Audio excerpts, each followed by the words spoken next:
दोस्तों, आज से 2 दशक पहले इंडिया के टेलीकॉम सेक्टर में बीएसएनएल का नाम सबसे ऊपर हुआ करता था, लेकिन जियो के आने के बाद इसकी हालत इतनी खराब हो गई कि इसका मार्केट शेयर 31% से गिरकर 6% आ गया, क्योंकि 2016 के बाद बीएसएनएल को हमेशा एक जनरेशन पीछे रखा गया है। जब मार्केट में 4G आ चुका था तो बीएसएनएल 3G लाया, और आज मार्केट में 5G अवेलेबल है तो बीएसएनएल में 4G लॉन्च की तैयारी चल रही है। कमाल की बात यह है कि वोडाफोन, जो कि वर्ल्ड की 7th लार्जेस्ट कंपनी है, वो भी इंडिया के अंदर जियो के सामने सरवाइव कर रही है और उसे भी आइडिया के साथ मर्ज होना पड़ा। लेकिन अब टेलीकॉम सेक्टर का मिजाज फिर से बदल रहा है, क्योंकि अब लोग जियो और एयरटेल की मनमानी से तंग आ चुके हैं और इसी के चलते लाखों लोग अपनी सिम को बीएसएनएल में पोर्ट करा रहे हैं, क्योंकि राजस्थान में सिर्फ एक महीने के अंदर 1,61,000 लोग बीएसएनएल की ओर आए हैं। ऐसे में सवाल यह उठता है कि बीएसएनएल को गवर्नमेंट ने हमेशा एक जनरेशन पीछे क्यों रखा, और आज इस बॉयकॉट ट्रेंड से बीएसएनएल को क्या फायदा हो सकता है, और टाटा की हेल्प से क्या बीएसएनएल अब फिर से घर वापसी कर सकेगी, क्योंकि टाटा ने ही बीएसएनएल के 1.25 लाख 4G टावर्स लगाने की जिम्मेदारी ली है। आइए समझते हैं इस वीडियो में। लेकिन आगे बढ़े उससे पहले अगर आप हमारे चैनल पर नए हैं तो वीडियो को लाइक करके चैनल को सब्सक्राइब जरूर कर लीजिए।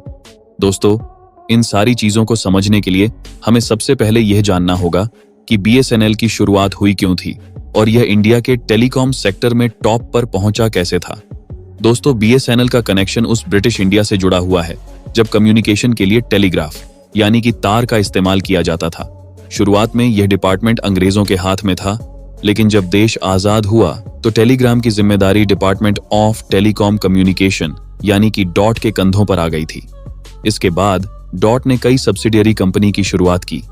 इनके जरिए वो दिल्ली, मुंबई जैसे महानगरों में टेलीकॉम लाइन बिछाने का काम करने लगे।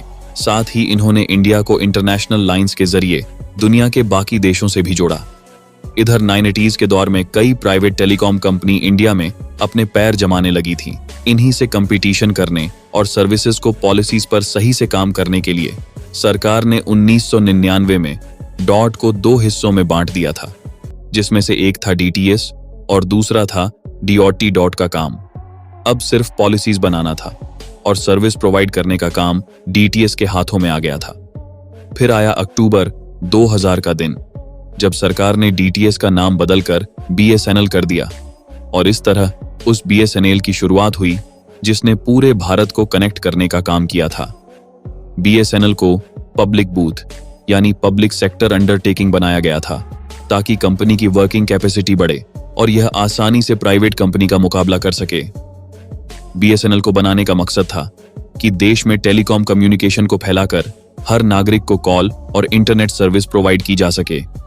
अपने शुरुआती दौर में इस कंपनी ने बहुत ही ज्यादा ग्रोथ देखी और कुछ ही सालों में यह एयरटेल को पीछे करती हुई मार्केट का लीडर बन चुकी थी। बीएसएनएल अपने मकसद को पूरा करते हुए इंडिया के दूर दराज इलाकों में अपनी सर्विसेज को ऑफर कर रहा था। दिसंबर 2005 तक इससे 2.5 करोड़ कस्टमर जरूर चुके थे। साथ ही यह 1 मिलियन प्रॉपर कनेक्शन को सर्विस दे रहा था। इस दौरान कंपनी ने 10,183 करोड़ रुपए का प्रॉफिट अर्न किया था। बीएसएनएल अपने कस्टमर बेस को इतनी तेजी के साथ बढ़ा रहा था कि साल 2006 से 7 के बीच इसका मार्केट शेयर 31% तक चला गया था। लेकिन इसके बावजूद इसका प्रॉफिट मार्जिन घट रहा था, क्योंकि 2006 से 2007 के बीच इसने 7,806 करोड़ रुपए का प्रॉफिट अर्न किया था, जो कि इसके 1 साल पहले के मुकाबले 2,374 करोड़ रुपए कम था। और यही से इस कंपनी के स्ट्रगल का ऐसा सिलसिला चला कि यह अपनी पुरानी पोजीशन पर कभी भी वापस नहीं आ पाई, और फिर मार्केट में राज करने वाला बीएसएनएल समय के साथ डूबता चला गया। लेकिन अब बीएसएनएल ने फिर से एक बार घर वापसी के लिए कमर कस ली है, जिससे प्राइवेट टेलीकॉम कंपनियों की छुट्टी होती हुई दिखाई दे रही है। दोस्तों, जुलाई का महीना भारत के ज्यादातर सिम उपभोक्ताओं के लिए अच्छा नहीं रहा, क्योंकि इस महीने में भारत की 3 बड़ी टेलीकॉम कंपनियों ने अपने अपने पोस्टपेड और प्रीपेड रिचार्ज प्लान्स की कीमत में 35% तक की बढ़ोतरी कर दी। इस कारण लगभग सभी रिचार्ज प्लान्स काफी महंगे हो गए हैं और लोगों को काफी पैसे खर्च करने पड़ रहे हैं। हालांकि भारत की सरकारी टेलीकॉम कंपनी बीएसएनएल ने अपने रिचार्ज प्लान्स की कीमत में कोई बढ़ोतरी नहीं की है। बीएसएनएल के टैरिफ प्लान्स जियो एयरटेल और वोडाफोन आइडिया के मुकाबले काफी सस्ते हैं। इस वजह से पिछले 1 महीने में भारत के बहुत सारे यूजर्स ने BSNL की सिम खरीदी है और उसका इस्तेमाल करना शुरू कर दिया है। इस मसले से जुड़ा एक अनोखा रिकॉर्ड सामने आया है, जिसे जानकर आप खुद भी हैरान रह जाएंगे। दरअसल आंध्र प्रदेश में भारत की सरकारी टेलीकॉम कंपनी यानी BSNL की लोकप्रियता काफी तेजी से बढ़ रही है। आंध्र प्रदेश में इस कंपनी ने एक बड़ी उपलब्धि हासिल की है। इस राज्य में सिर्फ पिछले 20 दिनों के भीतर BSNL के 1 लाख से भी ज्यादा सिम कार्ड एक्टिवेट हुए हैं। यह रिकॉर्ड कंपनी के बढ़ते कस्टमर बेस और सर्विसेज में सुधार के प्रति लोगों के विश्वास को दर्शाता है। जियो एयरटेल और VI के द्वारा रिचार्ज प्लान महंगे किए जाने के बाद BSNL ने समझ लिया कि उनके लिए कस्टमर बेस बढ़ाने का यह एक अच्छा मौका है। BSNL ने अपने ग्राहकों की बढ़ती मांग को पूरा करने के लिए नेटवर्क क्षमता में सुधार किया है और कई नए टावर्स का निर्माण भी किया है। इसके अलावा कंपनी ने अपने डेटा प्लान्स और अन्य सर्विस में आकर्षक ऑफर्स पेश किए हैं, जिससे ग्राहकों को आकर्षित करने में मदद मिली है। आंध्र प्रदेश में अचानक बढ़े इतने सारे कस्टमर की वजह से कंपनी को इस राज्य में अपनी बाजार हिस्सेदारी को बढ़ाने में मदद मिलेगी।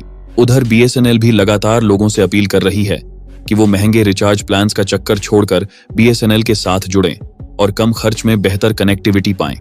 इसके अलावा BSNL अपने नेटवर्क में सुधार करने और पूरे देश में 4G सेवाओं को जल्द से जल्द चालू करने पर भी तेजी से काम कर रही है। अब देखना होगा कि महंगे रिचार्ज प्लान्स के इस दौर में BSNL कितना फायदा उठा पाती है। केंद्रीय संचार मंत्री ज्योतिरादित्य सिंधिया ने BSNL के 5G नेटवर्क का इस्तेमाल करके वीडियो कॉल करते हुए एक वीडियो शेयर किया है। इससे पहले भी सरकार ने BSNL को रिवाइव करने के लिए पिछले महीने पेश हुए बजट में सरकारी टेलीकॉम कंपनी के लिए 80,000 करोड़ रुपए से ज्यादा का फंड एलोकेट किया है। पिछले दिनों आई एक रिपोर्ट के मुताबिक BSNL की 5G सर्विस का ट्रायल करने के लिए कई कंपनियों की तरफ से प्रस्ताव मिल चुका है, जिनमें टाटा कंसल्टेंसी सर्विस, लेखा वायरलेस, सुक्था कंसल्टिंग, कोरल टेलीकॉम आदि शामिल हैं।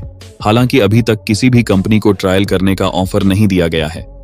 दोस्तों, फिलहाल 4G नेटवर्क को लॉन्च करने के लिए BSNL कई इंडियन कंपनी के साथ मिलकर काम कर रहा है, जिसमें से एक का नाम है टाटा। दरअसल टाटा ग्रुप के TCS ने BSNL के साथ मिलकर 15,000 करोड़ की 4G नेटवर्क डील की है, जिसके तहत वह 4G और 5G सर्विस के लिए देश भर में 1.5 लाख टावर लगाने की मदद कर रहे हैं। और यह चीज एयरटेल और जियो दोनों के लिए एक खतरे की घंटी की तरह है। अगर BSNL वाकई अपने वादे के अनुसार 4G सर्विस लॉन्च कर देता है, तो यह BSNL के लिए एक बहुत बड़ा कमबैक साबित हो सकता है। वैसे आपको क्या लगता है, BSNL वापसी कर पाएगा या नहीं? हमें कमेंट करके जरूर बताएं।